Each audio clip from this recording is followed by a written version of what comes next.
Joanie, on est déjà en discussion avec Claude Sarrazin, le président de la firme de sécurité Circo, parce que, et vous allez voir des images au cours des prochaines secondes. Bonjour Claude. Bonjour. Excuse-moi, je suis en train de ne pas te présenter. Il y a une histoire qui fait énormément jaser sur le web depuis 2 jours à peu près. C'est celle de l'entreprise américaine Three Square Market, qui, depuis cette semaine, offre à ses employés qu'on leur insère littéralement sous la peau une puce électronique qui leur permet de faire certaines choses, comme par exemple déverrouiller les portes à l'intérieur de l'usine, de leur bureau, des choses comme ça.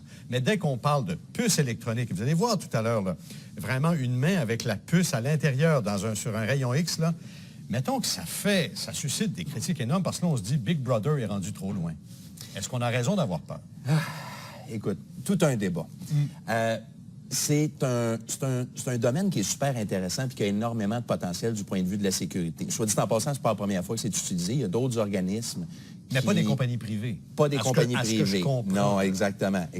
Et il y en a qui l'utilisent et qui ne le disent pas présentement. Disons des organismes de sécurité. Bon, exact. Policiers, c'est ça, exactement, qui vont utiliser ça parce que c'est un code unique qui ne peut pas... Tu ne peux pas le prêter à quelqu'un. Tu ne peux pas le perdre. Et à partir de ce moment-là, ça a une portée très limitée. Généralement, ce qu'on parle ici, c'est du RFID. Donc, ça prend un lecteur qui est de proximité. Donc, pour ouvrir les portes, ça peut remplacer une carte magnétique. Pour donner accès à une base de données informatique. Notamment le Mexique l'utilise à ces fins-là. L'utilise à des fins de contrôle d'accès, mais également des contrôles d'accès informatiques. On va le voir, le wet dream des gens de sécurité, c'est vraiment le concept du building hyper sécurisé où est-ce que tu peux localiser toutes les personnes et si quelqu'un ne porte pas sa puce, ne peut pas se déplacer à l'intérieur de l'immeuble. Bon. La compagnie Three Square dit qu'il n'y a pas de GPS dans notre puce, parce que c'est ça la grande crainte aussi.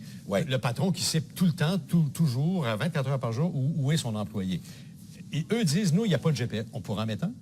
Pas vraiment. À ce stade-ci, c'est pas là où est-ce qu'on est rendu, mais un immeuble qui est muni de capteurs un peu partout à l'intérieur de l'immeuble peut effectivement permettre de localiser la personne à l'intérieur de l'immeuble. Et là, on parle de structures hyper sécurisées. Mais ce qui est en développement aussi, parce que c'est un domaine qui est en train d'exploser, on comprend qu'il y a plusieurs années, on a déjà mis en place les systèmes pour nos animaux de compagnie. Nos animaux de compagnie peuvent être identifiés à l'aide d'un implant du même genre de puce, exactement. Mais là, on l'envisage également à des fins médicales.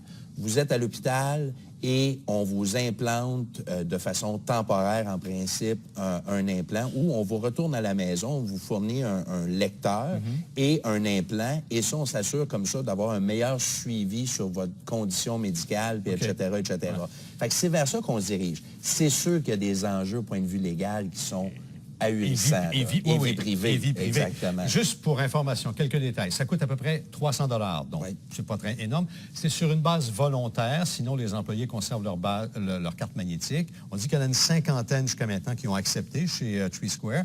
Et ça permet également aux employés, quand ils vont à la cafétéria de l'entreprise, de ne pas avoir à sortir leur carte Interac, leur carte de crédit, parce qu'ils ont déjà leur code. Donc, ils passent devant la caisse, leur sandwich est facturé et tout, et leur compte est débité. Mais les possibilités, ça pourrait théoriquement aller beaucoup plus loin que ça. Oui, effectivement. Et c'est là que, généralement, quand on a une discussion sur ce sujet-là, et j'ai travaillé là-dessus il y a 25 ans, quand on se met à parler avec des avocats sur le sujet, il y en a beaucoup qui perdent leur latin, là, parce qu'effectivement, ça peut être très, très invasif. On parle d'avoir de l'identification personnelle complètement de cette façon-là. Il y a une multitude de possibilités. Je disais que, par exemple, il y a quelqu'un qui suggérait qu'on mette la puce dans une bague, par exemple, et qu'on puisse la retirer une fois les heures de travail terminées. Comme ça, on est sûr que le patron ne nous suit pas. Oui, effectivement. Mais il faut comprendre encore là que c'est très... Tu ne peux pas l'enlever quand elle est sous la peau, Claude. Non, exactement. Et c'est ça le concept. C'est paniquant. C'est ça qui est intéressant d'un point de vue de sécurité pure, comme au Mexique. l'accès des procureurs, t'es le tout gars de ça. sécurité. Oui, c'est ça. Tout à fait. Non, exactement. Mais pour l'entreprise, c'est sûr que c'est une solution. Pour l'entreprise, c'est une solution qui est... Initialement, ce qu'on faisait, puis où est-ce qu'on regardait ça, c'était pour des centres de recherche hyper sophistiqués. Et là, on cherchait des mesures de sécurité. Ça se fait dans le résidentiel. Bill Gates, dans sa maison, si tu veux te passer d'une pièce à une autre, il faut que tu mettes une petite pin sur ton vêtement. Ouais.